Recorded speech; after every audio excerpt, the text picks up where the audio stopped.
Thanks, Nadia, for that lovely introduction. Look, I go running when I'm in Canberra. It's the only way that keeps me sane. And this was something which was up around the lake there. If you ever want to find me, it's 5:30 in the morning running around. This was up. Only country lasts forever. And I just thought it was a nice reminder, especially when we're up here, up in the clouds, as I acknowledge the traditional owners of the lands that we're meeting on today and pay our respects to their elders, past, present, and emerging. But it's something which I thought was just really lovely. It was only up for a couple of days, so I was lucky to get a picture of it. Yeah, I thought I'd say, look, I really feel like I'm with my tribe here because this is my PhD, which you might see in the corner there. I submitted in December 1984, so that's a few years ago. And what you're looking at there is the machine I made for making indium nitride thin films using RF sputtering and a 13.56 megahertz RF system, which we built using ham radio equipment because back then you just couldn't buy any of this stuff. And it was even before you could buy decent vacuum equipment. So we got glassware and stuff like that. The red stuff is the indium nitride and the pink stuff is the nitrogen plasma. And, that's a crappy SEM. And then I don't know if any of you are from New South Wales, but I was always inspired by the Harry Messel books. And I used to love their diagram. So that's a diagram that was inspired by looking at when you vary different parameters that you get different morphologies. And then I calculated the energy bands of indium nitride. I don't know if they're correct or not. That's a long time ago, but I got published in Phys Rev B. So that was pretty exciting back then. And I was planning to find, we put indium nitride on silicon and was able to make a really nice light sensitive detector, but it was in a different computer and I ran out of time finding it. Anyway, notice too that is a typed PhD thesis and hand-drawn because back then computers were really, you had a PDP-11 if you're lucky. So today I want to talk about semiconductors and how they actually enable everything. Well, and that's something which we need to really remember. And they're going to enable everything in Australia as well. And I want to take you through sort of the things that I've been thinking about while I've been in this role. And it's something where we start off with the economy, because if you look at the national science and research priorities, the first priority is to have a prosperous economy in a zero emissions environment. When we've got circularity and all these other things happening, and we've got all these great technologies. So how do we do this? Because we often think of Australia as a lucky country, and I'm like, goodness, up here you think, wow, we are. But when you looked at this, and this is from a couple of years ago, 2019, I love this article from the Australian Financial Review that said we're rich but dumb and getting dumber. And they were responding to, and this is unfortunately it's continuing, our wonderful annual uplift from the Harvard Business School that puts out their complexity of exports report, which just a couple of weeks ago said that we're now 202nd and we're just below Burkina Faso, Bangladesh and Senegal and just above Yemen and Ghana. So what's going on there?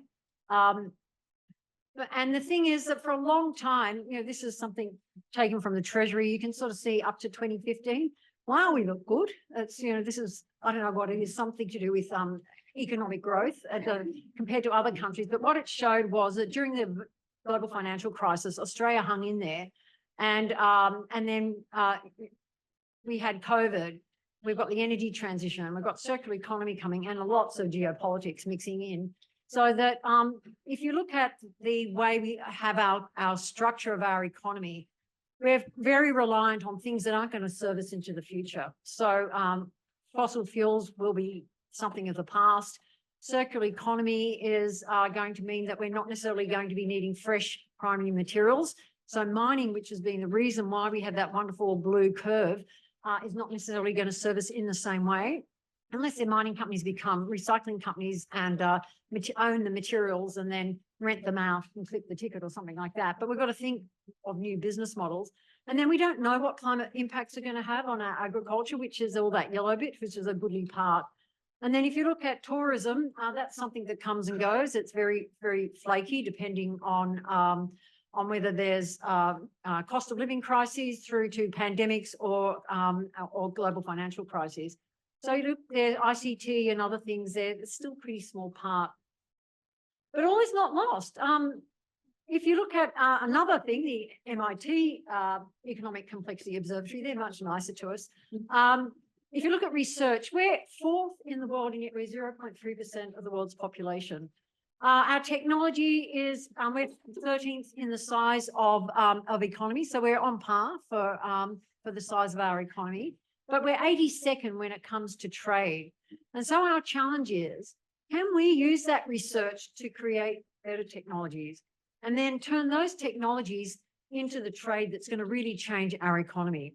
So that's our challenge as scientists and technologists and people working in industry. How can we actually be part of that growth and take all the amazing businesses that you have and see how we can realize them so that they are the Googles and the Microsofts for Australia, and that they're well-known names and people just know that this is what we do here. So we have a new world though, and that is something which has changed enormously from the time when I hand typed my PhD thesis and drew using rotary pens and smudging those diagrams. We've got to a point where technologies have changed and they change fast. So if you look at this with the motor car, well, in the 1900, this is, I think, Fifth Avenue in New York, and you can see it's all horses, and I've circled a car. You know, so 30 years later, we've circled the one horse, and soon we're going to have driverless cars, I hope. So that by the time I can't drive anymore, I'll have a driverless car.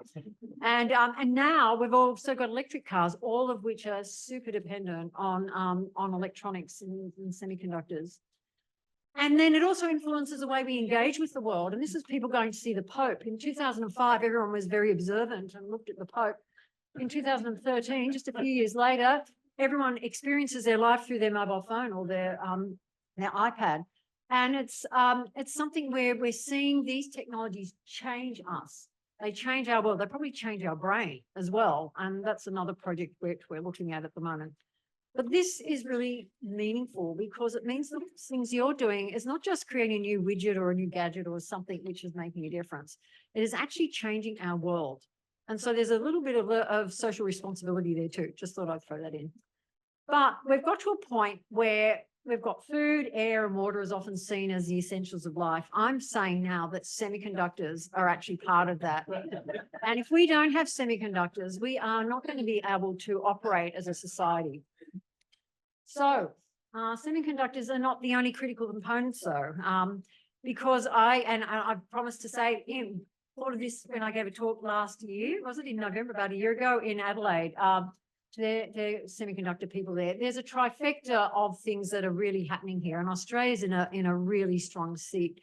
And it was great to see that semiconductors is not just indium nitride and silicon and carbon, silicon carbide and stuff. It's actually looking at quantum, photonics, and semiconductors coming together. I just want to quickly, briefly, I want to briefly just touch on this. So the first one is photonics, where it's an amazing hidden economic engine here. It's, I'm not sure if these are still up to date, but there's a $4.5 billion economy, which is about the same size as our dairy industry and our mining equipment.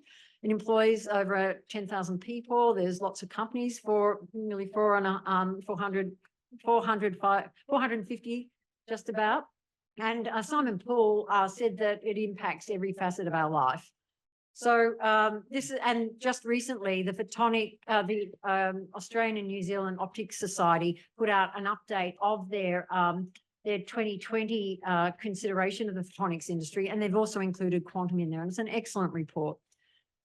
We're also growing the quantum industry, and Australia is in a situation where from the last 24 years, we've got to a point where we've got amazing capability from the 14 plus ARC centres of excellence. We've got 4 of those, they're related and some of them are adjacent. 4 are absolutely focused on quantum tech. Graduated 2,500 PhD students in the last 20 years. They do world-leading research and top 6 in research spin-outs employing over 600 people. And if you look at what we aim to do, and the government's really got on board, I mean, when I started this job, quantum was seen as a bit of a laboratory curiosity. And we've had successive governments say, wow, this is a fantastic opportunity for us. and did some work with the community, working really closely together to say there is a potential for nearly 19,500 jobs by 2045, that this will be a $6 billion industry cut up into computing, sensing, measurements and communications. We have a quantum strategy, which is, it's just to let you know, it's a big deal for a country to have a strategy in something, and because they've got to deliver on it. And so who would have thought that the Department of Industry, Science and Resources would have a whole branch called the Quantum Branch, or the Q Branch? It sounds a bit James Bondish. And they're delivering on it. So I've got the strategy, we've got an advisory committee, which has lots of people who might be in the room here who are part of it. As I mentioned, there's a whole branch. We've listed quantum as a critical technology. It's a priority in all relevant programs. So if you see any government granting program, quantum will be identified as one where they're focusing on that. There's direct investment by the government into quantum computing companies. There's a funded front door of Quantum Australia, and Stephen Bartlett's here, who's leading the charge on that. There's a challenge program. The first one's come out and are about to announce what they are, and the second one will be announced in due course. We've got a front door. No, I've done that. They're coordinating with states and territories, and I'll show you a picture of that. So we've got everyone across Australia understanding where they fit into the picture. It's not states fighting against each other. It's actually states and territories working together. The International Year of Quantum next year, and we're looking at infrastructure and testbed. There's a workshop next week, which I believe everyone's invited to. And we're signing up national agreements so far with the US and UK, but they're looking with other countries. And we've got 38 quantum businesses in Australia, which is phenomenal. And they are employing, when I last counted, 617 people. And just to give you that idea of that strong quantum ecosystem, you can see here that each state's got a little bit of a different offering, some more than others, but it's actually something where there's a little bit of a, if you think of a bell curve where each state and territory's got their thing, which they're really good at, and then they've got bits in other areas, and great and strong collaboration across the country. So as we have mentioned already, that quantum and photonics are also closely linked to semiconductors. And I'll just give some very high level examples and quick ones. First one is quantum meets silicon CMOS. And of course, the obvious one is Dirac. And I know Andrew Dirac's talking next or later on. But this is something where he's actually working with the global foundries and modifying their process in order to deliver. And then quantum meets photonics. I guess quantum, everybody knows about that one. And but again, it's bringing together a photonics industry and using both of those and other quantum companies to really build and lift that capability. The other thing that's important is the market is growing. It's not like we've got a static one. And this is something which I'm probably politically incorrect from Huawei. But in 2016, it was about 15% of the global economy being digital, which of course relies on semiconductors. By next year, it's expected to be about 25%. So this is growing even more so by 2030. If we look at recent global supply chains, there's a lot happening. So remember back during COVID, and there was the Taiwan drought, and they had trouble having water they needed, and there was an inability to get all the semiconductors we needed because most of them come from Taiwan. Most of the packaging is in China. But that drought actually led to a shortage, which made a bit of a wake-up call across the world. The pandemic also created supply chain issues. And of course, the Russian invasion of Ukraine meant that raw materials are also an issue. The US then responded with the CHIPS Act with huge investment and multiple billions of dollars. The Inflation Reduction Act was also looking at supply chain origin, and this is going to be something which will flip over very quickly as we see Paris Scope 3, which requires all people when they're trading to be able to trace their emissions and their ESG right down to the core material. And then also the carbon adjustments, border adjustments, which will be coming in 2026, which will also require you to have the ability to say where your materials have come from. and being able to make sure that they are meeting certain requirements. I've mentioned already the growth of semiconductors. I think it will be 30 times increase to 2030. We saw China stopping exporting of germanium and gallium, and there's, of course, continuing global tensions. And who knows what's going to happen after the US election.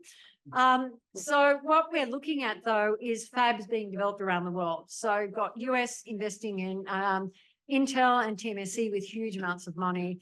We've got Italy looking at using funds for making silicon carbide, using funds from France and global foundries. We've got France is looking at building up their power electronics. We've got Germany, who's using large amounts of investment of $11 billion to set up TSMC fabrication there. The thing is, and if you look at what's happening in the US, this is just something that was the IEEE Spectrum published just recently, 27 manufacturing and technology development projects in the USA, which is great, but they're not there yet. So these things take a while. Anyone who, as all of you would know, is it's not as though you build it and press the button and out pops your semiconductors. There's an awful lot of people and training that goes into that to make it all work. So what about the semiconductor industry in Australia? Well, this is some work which I guess came from the New South Wales review, and it's looking at the supply chain from the imports, the fabrication, and so on, all through to end markets. And the middle bit is where Australia is quite weak, and we actually have a lot of imports, which does cause a bit of a concern if we're going to be able to be strong with some of those geopolitical issues I talked about before. But we do have strengths which are clear. Compound semiconductors, not just because I did my PhD in the area, but it's something we are really strong on. We've got strong design capabilities. Morse Micro is a really good example. We've got RF and power electronics. And we have true potential in looking at the materials which we dig up here, and instead of sending them overseas to processing them here right up to the 6 nines or whatever it is that we need in order to have the level of purity. And also packaging is an area too. And these are two potential industry areas that are particularly the Southeast Asia and the Asia Pacific area is really keen for Australia to double down on, because of the need to comply with the Paris Scope 3 and the carbon border adjustments. So when you again look at all the things that are happening across Australia, this was collected in September 2023, so for the Forum of Australian Chief Scientists. All the states and territories have either a chief scientist or someone responsible for science. And you can see here, we've got a lot of capability in the country. And this is something where we're pulling this together in order to make sure that the government is informed on how best to deal with this. So there's lots of opportunities.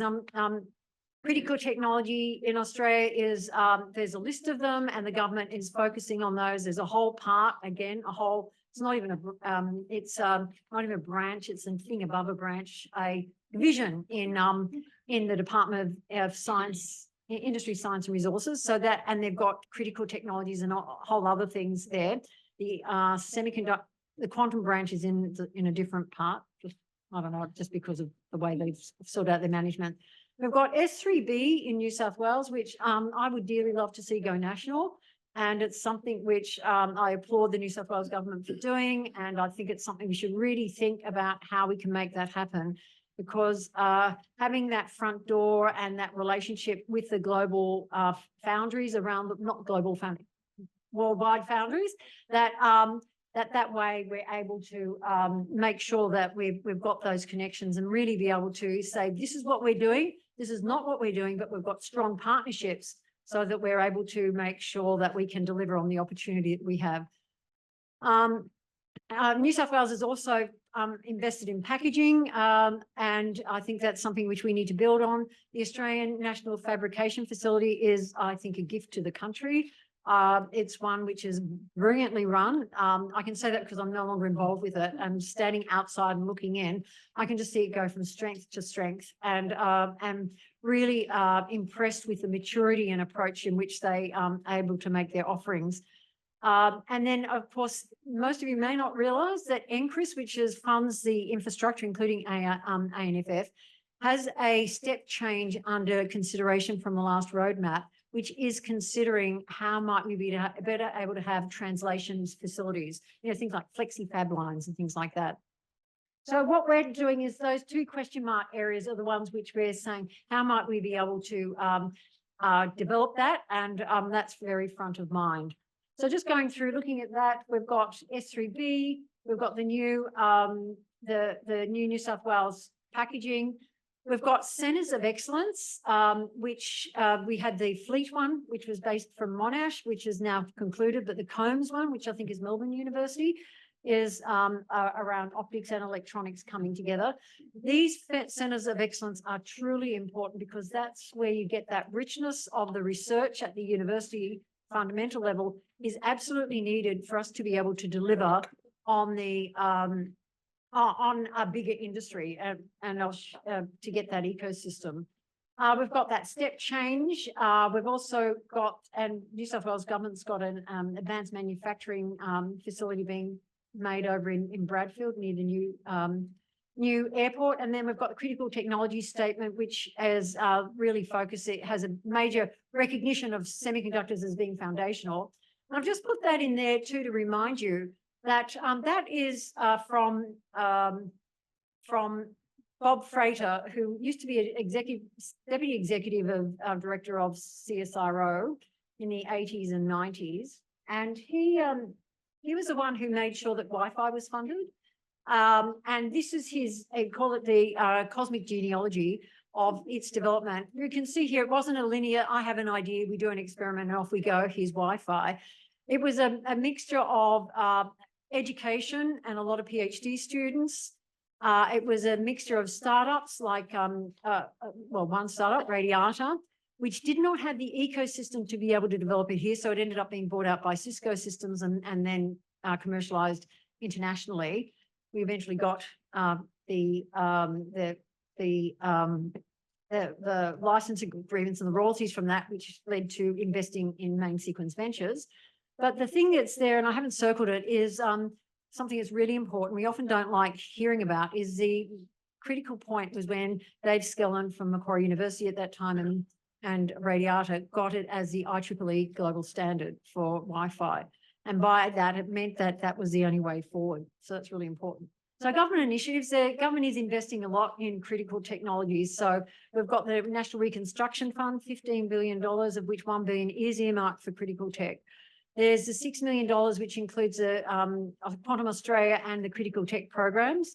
The challenge programs. We've got ASCA, which has got $3.5 or $3.4 billion. And some of you have already received some grants from that or some investments from that.